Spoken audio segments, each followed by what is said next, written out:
એક યુવાન છોકરો તેની કાકીની આંખોથી ઈશારો કર્યો. તેના હાવભાવ જોઈને તેની કાકીએ તેને આંખોમાં સંકેત આપ્યો કે હું હમણાં જ આવી રહી છું.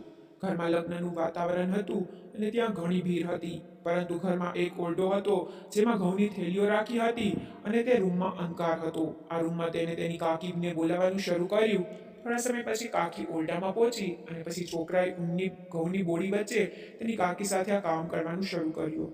છોકરો તેની સંપૂર્ણ તાકાતથી કાકી સાથે આનંદ માણી રહ્યો હતો અને કાકી પણ ખુલ્લેઆમ તેને સાથ આપી રહી હતી. તે રૂમમાં કોઈ ન હતું, તો બંનેનો અવાજ રૂમમાં ગૂંજતો હતો અને આ વાત છોકરાના કઝિને સાંભળી લીધો અને તે તરત જ રૂમમાં આવ્યો. જ્યારે તે ઓરડામાં આવ્યો ત્યારે અંધકારને કારણે કંઈ દેખાયું નહીં.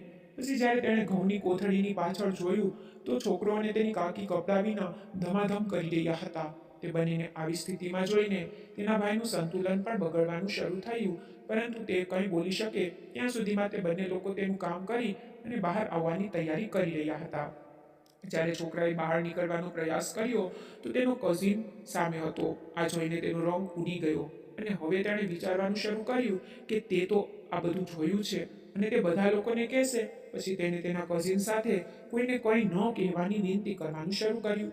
પછી તેના કઝિને તેને કહ્યું કે તમે આ સંબંધને કલંકિત કરી રહ્યા છો અને તમે તમારા પોતાના મકાનમાં આવી ખોટી વસ્તુઓ કરી રહ્યા છો. હું આ બધાને કહીશ અને જો તમે ઈચ્છો કે હું આ કોઈને ન કહું તો તે તમારી કાકીને કહો કે જે તમારી સાથે કરી રહી છે તે મારી સાથે કરે. આ સાંભળીને છોકરાનું મન બગડે છે. તે તરત જ કહે છે કે તે મારા અને તેના એકબીજાની વાત છે. જો તમે આમાં દખલ કરો તો તે સારું રહેશે નહીં. આ વિશે આ બંને વચ્ચે વિવાદ થાય છે અને આગળ વાર્તા ખૂબ જ રસપ્રદ બને છે.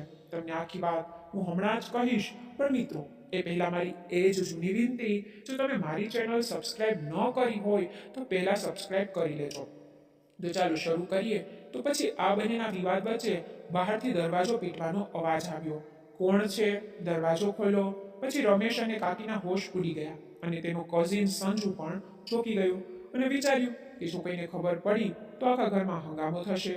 કાકીએ ઝડપથી દુપટ્ટો ઠીક કર્યો અને ગભરાઈને કહ્યું, હવે શું કરવું? રમેશે દરેકને મૌન રહેવા માટે ઈશારો કર્યો, પરંતુ અવાજ બહારથી તીવ્ર થવા લાગ્યો.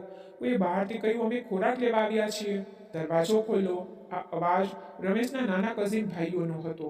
રમેશે સંકેત આપ્યો કે બધા શાંતિપૂર્ણ રહો. ત્યારે તેના કઝિન સંજુએ સમજદારી દેખાડી. તેણે શાંતિથી કહ્યું, ચાલો બારીમાંથી કૂદી જઈએ. તેથી સંજુએ બારી ખોલી અને પહેલા કૂદી ગયો અને પછી રમેશ કૂદ્યો. પરંતુ કાકી થોડી ડરેલી હતી, તેથી તેને વિલંબ થયો, પરંતુ રમેશે તેનો હાથ પકડ્યો અને તેને બહાર કાઢ્યો. ત્રણેય ઝડપથી અંધારામાં છુપાયેલા બહાર આવ્યા અને જુદી જુદી દિશામાં ચાલ્યા ગયા, જેથી કોઈને શંકા ન થાય. જ્યારે લગ્નની રાતે રમેશ અને સંજુ એકલા મળ્યા ત્યારે રમેશ ક્રોધથી ભરેલો હતો. પછી તેણે કહ્યું કે તમે જે કહ્યું હતું તેનું ફરીથી પુનરાવર્તન ન કર. પછી સંજુએ હસી સાથે કહ્યું કે ભાઈ, તું તારી કાકી સાથે સંબંધ રાખી શકે છે, પરંતુ હું નહીં. આ ક્યાંનો ન્યાય છે?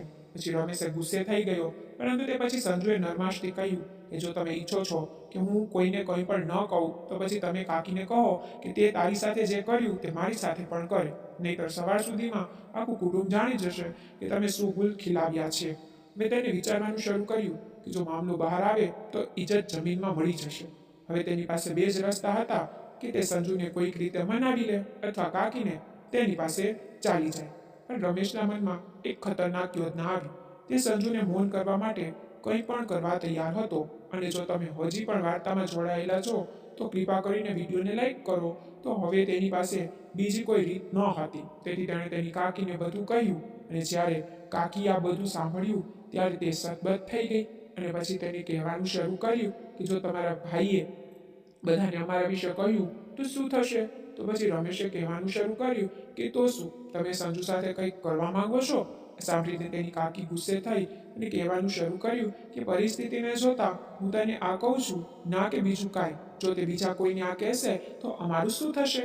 પછી રમેશે કહેવાનું શરૂ કર્યું કે તમે લગ્ન સુધી તેને ફસાવો, પછી આપણે તેની સાથે વાત કરશી. અને પછી કાકી ત્યાંથી રવાના થઈ.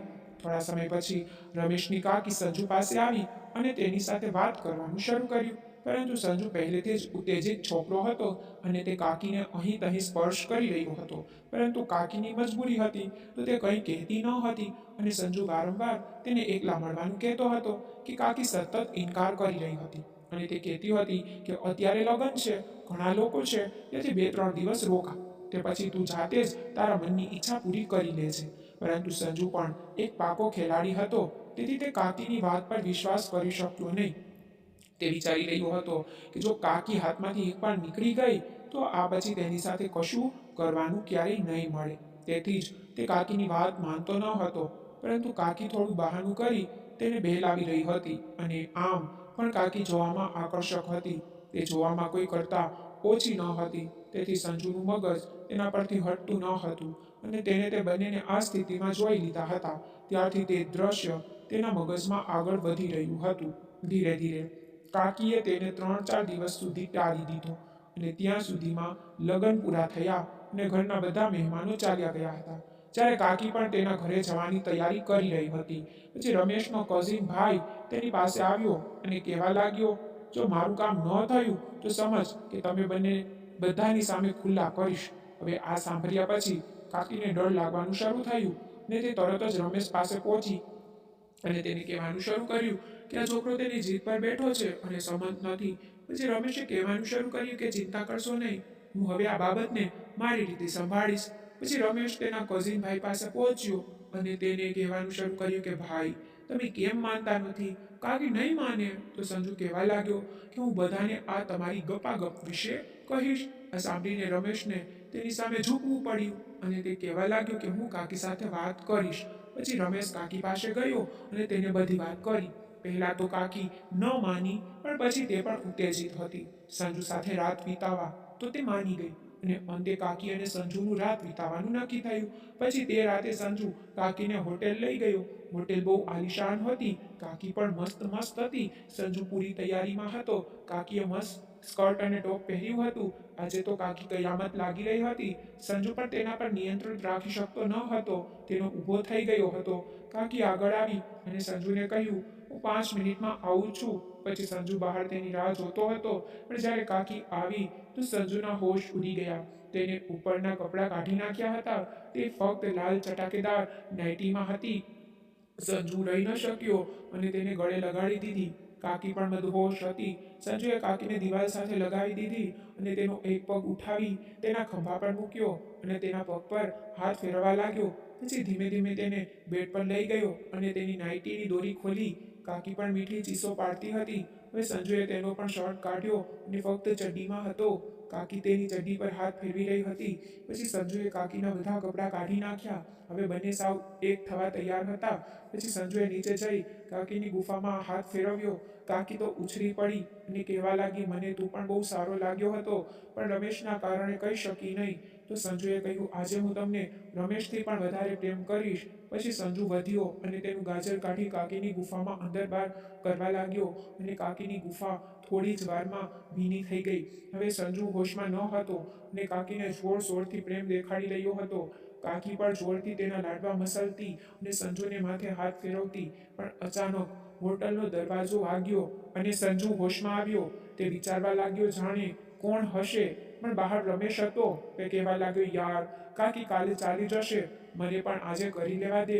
પછી સંજુ માની ગયો અને રમેશ અને સંજુ કાકી પર તૂટી પડ્યા. સંજુએ કાકીની ગુફા સંભાળી તો રમેશે પાછળના બોલ, અને કાકી પણ ખૂબ ખુશ હતી. તે એક સાથે બેથી પણ થાકતી નહોતી. થોડીવાર પછી કાકીના સંતરા હાથમાં લઈ બંને એક એક રસ પીવા લાગ્યા, અને કાકી તે બંનેને રસ પીવડાવ્યો, અને પછી કાકી કાલે તેના ઘરે ચાલી ગઈ. તો જો તમને સ્ટોરી પસંદ આવી હોય તો વિડીયોને લાઈક કરો અને ચેનલને સબસ્ક્રાઈબ કરો. ધન્યવાદ.